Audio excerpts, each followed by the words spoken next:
Olá, pessoal! Os próximos vídeos tratam sobre definições, conceitos e classificações importantes para a disciplina de poluição marinha do curso de Oceanografia da Universidade Federal de Santa Catarina, ao qual eu sou a professora responsável. Meu nome é Juliana Granel e espero que vocês gostem do conteúdo.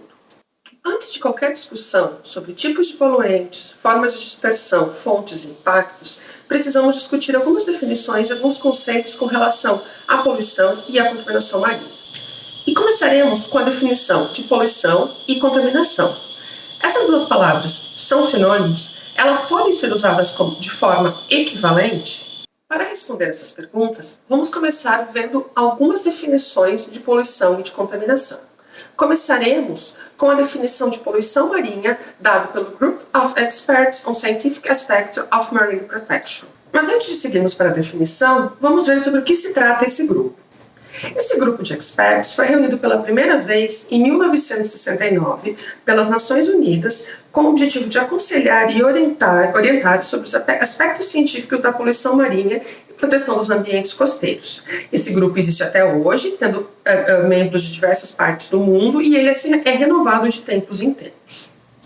Bom, a primeira definição vinda deste grupo é de 1969 e ela diz que poluição marinha é a introdução pelo homem no ambiente marinho, incluindo os ambientes estuarinos, de substâncias que resultam em efeitos deletérios como prejuízo aos recursos vivos, risco à saúde humana, impedimento de atividades marinhas, incluindo a pesca, prejuízo à qualidade da água do mar e redução de commodities. Há 3 pontos que são importantes de ressaltar nessa definição. Primeiro, que poluição é considerado o que é introduzido pelo homem. Depois disso, que devem ser apresentados efeitos deletérios. E, por fim, ela se refere a substâncias. No entanto, apesar de ela se referir apenas a substâncias e não incluir energias, radiação e calor foram incluídas ainda em 1969 na lista de poluentes do ambiente marinho por esse mesmo grupo de experts. Em 1990, esse grupo de experts atualizou essa definição, incluindo que a introdução feita pelo homem poderia ser feita de forma direta ou indireta, e eles acrescentaram que, além de substâncias, energias também poderiam ser considerados poluentes marinhos. Alguns exemplos seriam radiação, calor e som. A partir dessa definição, a gente pode ver que poluição ela é obrigatoriamente algo que é introduzido pelo homem no ambiente marinho ou estuarino, e que, para ser considerado poluição, devem ser observados efeitos deletérios, seja na biota, seja no ambiente, seja para quem usa aquele serviço disponível pelo meio marinho. Para a definição de contaminação, nós vamos dar uma definida pela Marine Strategy Framework Directive, que é um órgão da União Europeia. Essa definição ela é de 2008 e ela diz que contaminação são substâncias, elementos químicos ou compostos, ou grupos de substâncias que são tóxicos, persistentes e passíveis de bioacumular, e outras substâncias ou grupo de substâncias que levam a um certo nível de preocupação.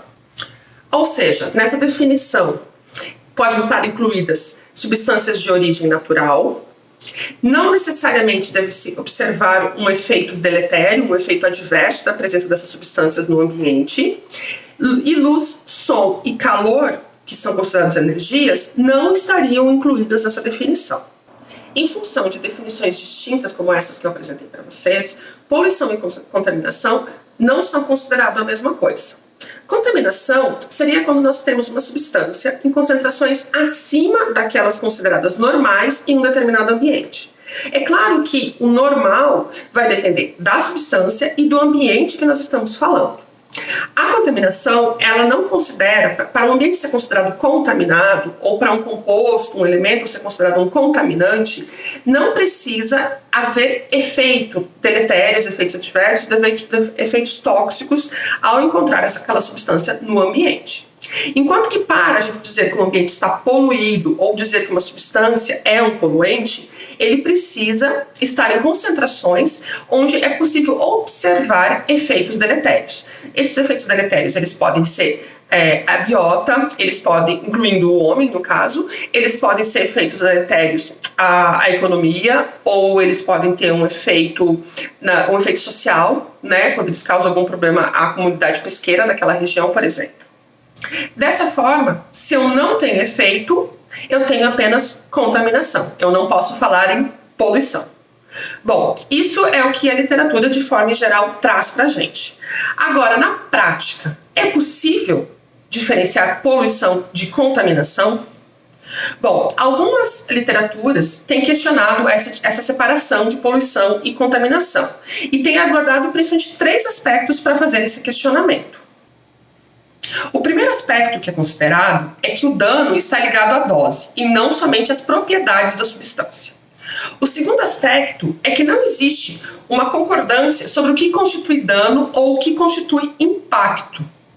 Para exemplificar isso, vamos pensar num ambiente, pode ser um ambiente suarino, que recebe uma carga alta de matéria orgânica. Tá? Em função disso, a diversidade, a biodiversidade desse ambiente vai diminuir. Isso pode ser considerado um dano, pode ser considerado um impacto que aquele ambiente sofreu. No entanto, ao diminuir essa biodiversidade, algumas espécies que são mais tolerantes aumentaram em abundância. Então a gente teve um aumento na abundância de alguns organismos específicos.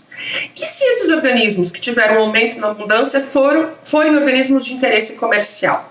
E o seu aumento foi um benefício para quem depende economicamente daquela região. Houve um dano? Ou houve um dano do ponto de vista ecológico, mas não houve um dano do ponto de vista econômico. Como avaliar isso? O terceiro aspecto, quando a gente considera essa divisão entre poluição e contaminação, é que tradicionalmente a poluição ela é avaliada medindo concentrações e menos comumente avaliando os efeitos. Tá? Então, como é que eu posso dizer que um ambiente está poluído olhando apenas para a concentração de uma substância naquele ambiente? Outro ponto importante aqui é que esse efeito ele pode não ser detectado. Eu posso não estar vendo um efeito em abundância ou um efeito em biodiversidade, mas eu posso estar tendo um efeito a nível celular ou a nível de tecido que eu não detectei porque eu não fiz uma análise específica para detectar esse tipo de dano. Bom, em função desses 3 aspectos, a gente pode ver que separar poluição de contaminação não é uma tarefa fácil. E existem alguns autores que já propõem que isso não seja feito.